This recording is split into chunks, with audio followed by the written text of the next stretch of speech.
Welcome to Doug in Exile. I think it was about a year ago that we first predicted that Jack Smith was going to get fired, and Fox News is only just now catching up to that fact. Of course, everyone knows that Jack Smith is a fraud and should be out of that job. That's going to happen no matter what. President-elect Trump is planning to fire Special Prosecutor Jack Smith's entire team that pursued 2 prosecutions against him. The Washington Post is reporting the Trump's list includes career attorneys typically spared during presidential transitions. Now they're saying his entire staff is going also. Everyone. And I mean everyone. The guy that replaces the water cooler needs to go. Hope you guys have checked out our store. We have mugs and T-shirts. They make great Christmas gifts.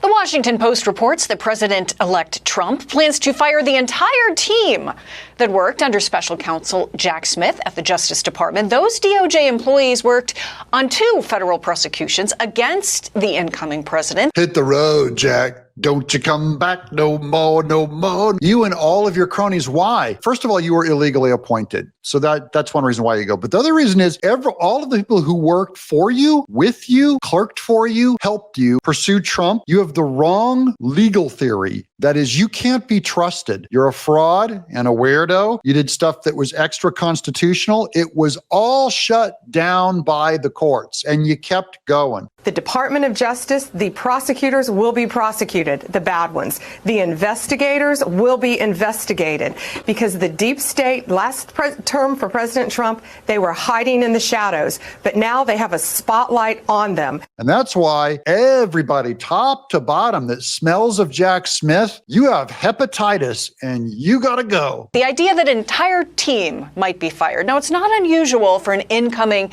president, incoming administration to bring in new people, new teams. Yeah, this is only going to be called radical because Trump does it. Everyone else did it before. Obama, they'd can as many of the appointments as they could of the previous president. They're not going to leave these guys around. This moves here, expected moves from Trump about DOJ, firing a Smith's team, and then this idea of even going after some of those in the department, firing them. There's been some chatter even trying to bring up some on charges. What's the impact there in Washington?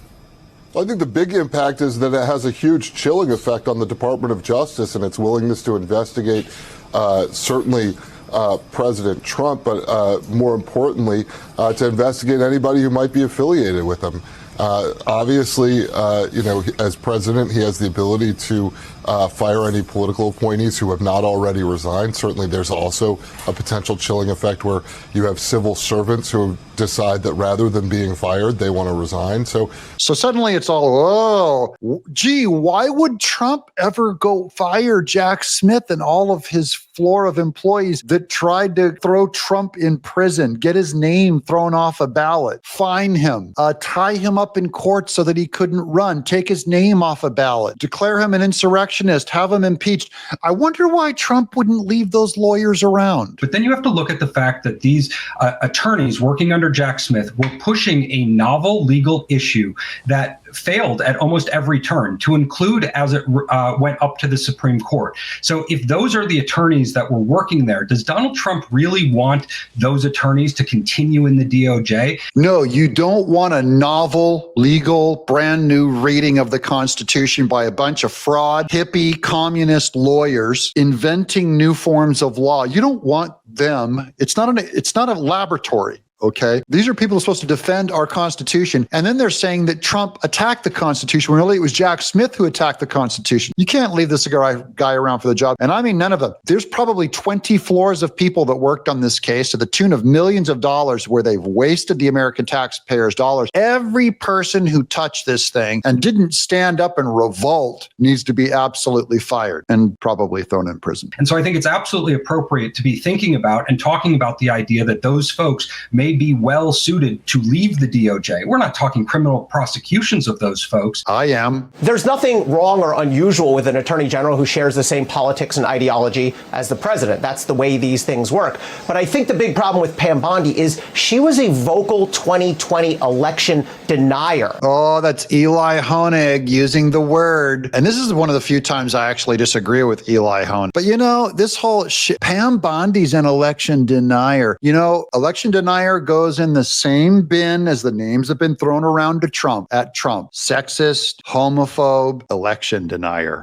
Because it's meant to call up the Holocaust denier. It's meant to call people anti-Semites. So, you don't get to use that name anymore. We're laughing at you people who call you election deniers because literally the entire Democrat Party, many of them have been denying elections. Even this time, Hillary Clinton saying it was a Russia inside job. Adam Schiff saying it was Russia. That Trump was an illegitimate president. Hakeem Jeffries, some of our highest people in government, have said he's an illegitimate president. So this whole Trump is uniquely some weird election denier who crossed the line because he questioned election results. Or Pam Bondi, Eli Honig, you're an election denier.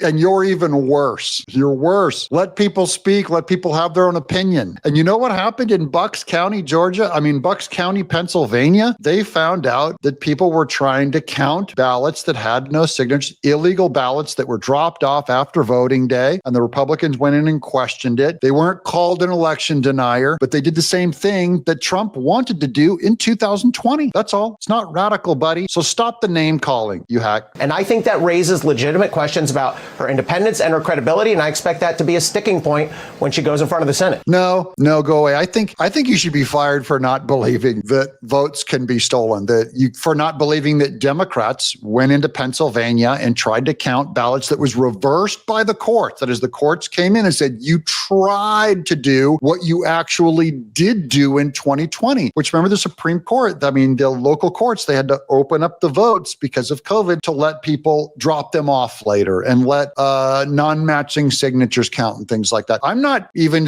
promoting the idea that an election was stolen. I don't say that. I do say that no one can know where the extra 20 million, 15 million votes that came in for Biden that weren't there for Obama before and Kamala Harris after. Magically, black man who was enthusiastic for Obama was even more enthusiastic for Joe Biden. And then they had no enthusiasm for Kamala. This is nuts. Okay. I'm just saying the numbers don't add up. That's all. I'm Doug in Exile.